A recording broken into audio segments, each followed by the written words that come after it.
Mr. Darryl David. Thank you, Mr. Speaker, sir. It is against the backdrop of global economic and political uncertainty that Singapore is celebrating our bicentennial in 2019. In recent times, waves of populism have swept across regions and countries, leading to the rise of nationalistic fervor, pressurizing countries to adopt citizen-first policies and to implement protectionist trade measures over practices of global citizenship and internationalism. Although trade relations seem to be improving between China and the USA, the global economic marketplace and international political landscape is far from stable and certain. However, with uncertainty comes opportunity, and it is important for Singapore to continue to explore how we can continue to remain relevant and ready on the global stage and leverage on our strengths in multilateral and bilateral arrangements that benefit our country. So I would like to begin my speech by covering parts of the budget that I believe supports this area. First of all, supporting and enhancing the capabilities of our SMEs. SMEs continue to be the backbone of Singapore's economy, forming a significant number of all enterprises in Singapore, employing 65% of our workforce and contributing almost 50% of our GDP. I believe my parliamentary colleagues, Mr. Liang, Ms. Jessica Tan and Ms. Denise Phua have already made this point.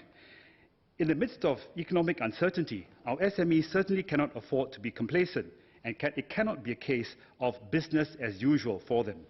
I thus applaud this year's budget for keeping our SMEs in mind and for putting in place measures that help them grow, especially to develop digital capabilities so that they can eventually cut down on the reliance on foreign manpower. Schemes like the SME Co-Investing Fund 3 and the Enterprise Financing System are aimed at giving our SMEs a leg up by improving their access to public and private funding so that they have the much-needed liquidity to import the latest technology, grow their businesses, and possibly eventually spread their wings beyond Singapore. I would strongly urge our SMEs to continue to tap on schemes like the Go Digital program and Digital Services Hub to scale up on the digital solutions capabilities and show up on their competencies in the area of the Internet of Things as well. This would allow them to revamp their business model so that they could find their own niche in the midst of the evolving global economic landscape. While the government enables the financing system to help catalyze the growth of SMEs, I would urge IE Singapore to do more perhaps to help our companies make their mark overseas and to further enhance the Made in Singapore brand regionally and globally. Can IE Singapore do more to help identify areas of growth and help groom our local companies to develop capabilities in those areas? The development of Centres of Innovation in Aquaculture at Temasek Polytechnic and the Energy Centre at NTU have helped to synergize the research and development know-how of our IHLs with industry-led innovations to commercialize cutting-edge solutions. Can this be a model that IE can further explore moving forward?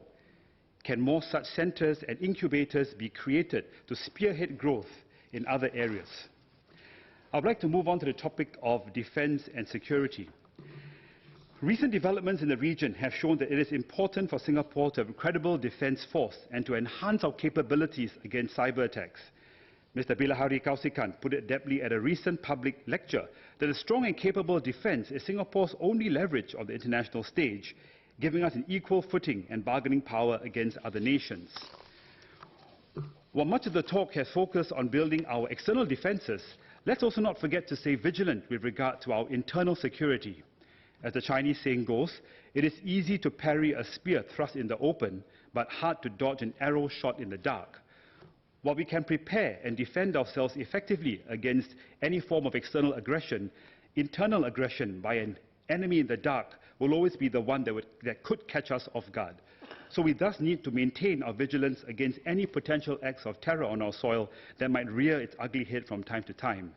Our SG Secure initiatives must thus continue to be strong. Very often, Mr. Speaker, sir, much more damage can be done by attacking the digital and cyber network of a country than attacking via a method of conventional warfare. Consider examples of how cyber terrorists could wreak havoc and create massive damage if they gain access and control of key services such as our emergency services, airports and transportation networks, or key installations like power grids. So I'm heartened that the government has introduced a sixth pillar of total defence, digital defence, to combat this cyber threat.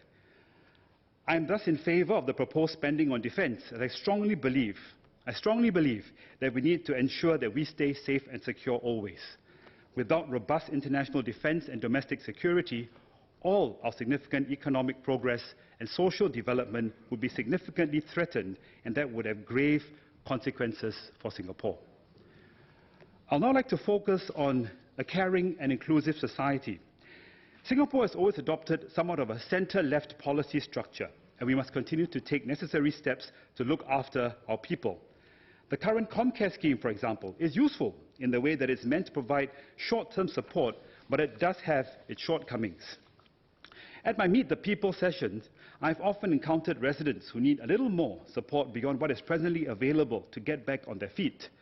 Although the ComCare short to medium-term assistance that was rendered to them could be extended when needed, the process of putting in the repeated applications for extensions could be discouraging and demoralizing from these residents who are already assailed by multiple challenges. As such, I am looking forward to the ComCare long-term assistance scheme that will help provide a longer-term guarantee to help those who need more support, especially those who are unable to work due to unfavourable conditions and circumstances.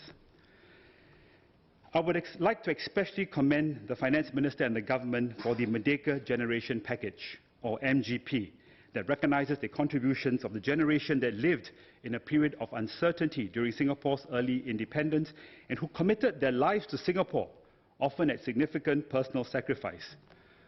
All of us here, Mr. Speaker, would either have relatives or would know someone from the Merdeka generation. And one such person is one of my residents, Mr. Srivadanan Vasupillai, or, as he's known in my community, Mr. Sri. Mr. Sri was born in 1951 and grew up in a kampong in Sembawang. As his father was the sole breadwinner supporting a family of 8 children, Mr. Sri entered the workforce after his senior Cambridge certificate, working as a bicycle mechanic while enrolling at Lembaga, or Lembaga Jarakan Dewasa Pelajaran, which was a night school set up by the Ministry of Education for workers seeking to upgrade themselves. In 1969, he was called up to report for national service as his request for deferment to complete his studies was turned down. Mr. Sri was eventually commissioned as an artillery officer in 1971, and he always speaks of his period of national service with a great source of pride. As he himself says, and I quote, "I was very proud to be in the artillery battalion. The training I underwent in national service was very tough, but having lived in a kampong within a big family unit, I was able to tolerate the training regime. Along the way, I made many friends, and they remain a source of strength for me up to today. The early batch of national servicemen were considered the pioneer guardians of Singapore." I think that's a wonderful tagline, actually, to have for our early national servicemen, the pioneer guardians of Singapore. Mr. Sri then went on to join the Port of Singapore Authority as a clerk, and through continuous upgrading and learning, worked his way up to becoming an operations officer. In 2018, he retired from PSA after more than 45 years with the company. I think to some of our younger generation, it seems like an eternity. 45 years of loyalty to this particular company. This also included an 8-year stint in India that Mr. Sri himself saw as a form of national service, as he felt he was part of a larger strategic initiative to develop a Singapore company overseas. Mr. Speaker, sir, there are many men and women like Mr. Sri who have shown the grit and resolve to not only contribute to the defence, economic growth and societal development of a newly independent Singapore, but managed to upskill and upgrade themselves along the way, while also somehow finding time to raise a family. These remarkable men and women are responsible for the trees that provide the shade that we are all now enjoying. And I would urge the government to review the MGP from time to time and to top up the benefits whenever we are able to do so. I believe that this would give the Merdeka generation the peace of mind that their needs would be attended to and they would be looked after during their silver years. Mr. Speaker, sir, I began my speech referencing Singapore's bicentennial and how we can continue to maintain our relevance and importance in the global landscape. Singapore has indeed come a long way since our founding 200 years ago, and we have survived several existential crises in the process. Now, as we celebrate the bicentennial, I hope that we can all also take some time to think about not just where we came from, but where we are going to next. Let us embark on the search for deeper meaning behind what defines Singapore, our goals as a country, and our purpose as a people, as these are important, fundamental foundations that will certainly help our future generations remain anchored and rooted in the values that have brought us our success. Thank you.